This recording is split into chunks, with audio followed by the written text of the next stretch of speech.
Right, so I just watched um, Spider-Man No Way Home, and so these are my initial thoughts on Spider-Man No Way Home. First of all, let me say I loved it. I loved watching it. I'm not going to bother turning the light on because it's just going to be me talking. But I did have some criticisms of the movie. I felt like the pacing was weird. Like, usually the pacing problems that a movie has is it's paced too slow. So, or it's just all over the place. That was not the case with Spider-Man. I actually felt like the pacing was just too fast throughout, like, the whole movie. Everything, like, they hardly let anything sit for a minute. It's like, it just story beat after story beat. It feels like this could have unfolded over the course of, like, a whole season of a show. But I'm glad that they didn't go that route, actually, because they've been doing too many things in program format rather than movie format. And I think that Marvel has always worked best in the movie format, except for, I would say, Daredevil and The Punisher. I would say that those kinds of things, I don't know. Overall, I think that it's good that they did it as a movie because, I don't know, I just, like I said, I can't keep up with too many shows these days. And I also really like that you can watch No Way Home without a whole lot of context. Like, it picks up right where Far From Home left off. And in fact, you don't even need to see Far From Home to understand a whole lot of what's going on in No Way Home. And wow, the camera just took like a blue filter. That is weird. I've never seen it do that. But yeah, I loved it. It was too fast-paced. Nothing really sat and settled in. Nothing lingered very long. It didn't make me feel a whole lot, but it definitely made me feel something. Spoiler alert, go ahead and skip ahead, like, I don't know, 20 seconds. Right here. So, when the Andrew Garfield Spider-Man saved MJ, that really made me feel something. That was like, because they left the subtext in there, and in a lot of other places they didn't leave enough subtext, and they made it too obvious. Like, the whole movie kind of felt like fan service, really.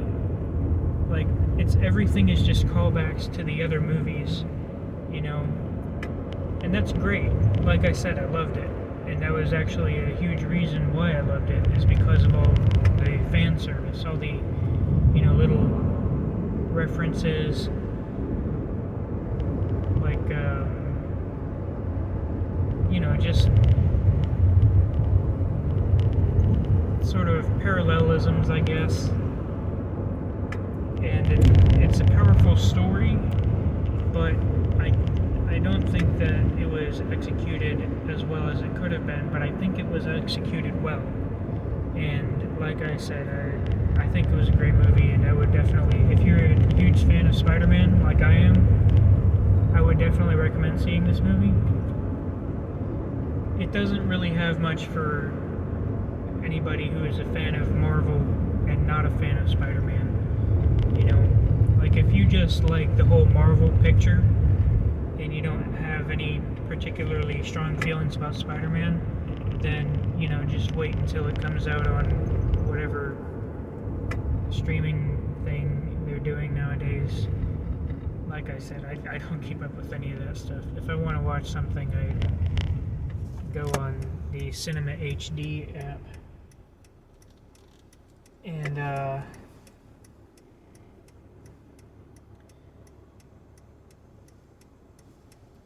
yeah.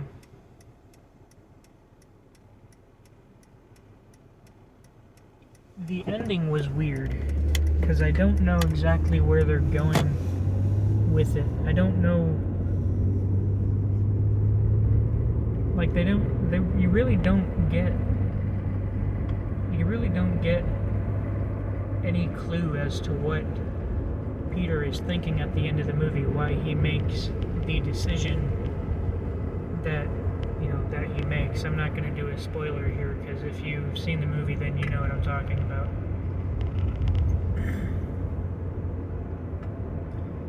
And yeah, there are a lot of things that don't quite make sense, that they don't really explain. I feel like they need to make an extended version of this movie. It kind of feels like the movie is a trailer for the extended version of the movie, or the deluxe, or whatever they're going to call it. The director's cut, who knows. So yeah, that's my thoughts on it. I don't really have much else to say. I liked it. I would give it a solid 8. Yeah, a solid 8 out of 10. Good visual effects. Could have done better with a couple of things, but good visual effects. Good comedy, you know. Because Spider-Man they've always got some good comedy in Spider-Man movies. And as far as the story goes, I would say more like a 6 out of 10, because like I said, they didn't explain everything all that well. Dialogue-wise, I guess just average, you know, average for Marvel, so like 7 out of 10. Maybe bring it down to a 6, because a little bit of it felt awkward. Anyway, yeah, so let me know your thoughts down in the comments. Did you see it? Did you like it? Please don't spoil it for anybody, because I know that I, as a huge fan of Spider-Man, would have been really pissed off if somebody had told me that the Tobey Maguire Peter dies, or well, he doesn't die. I was joking.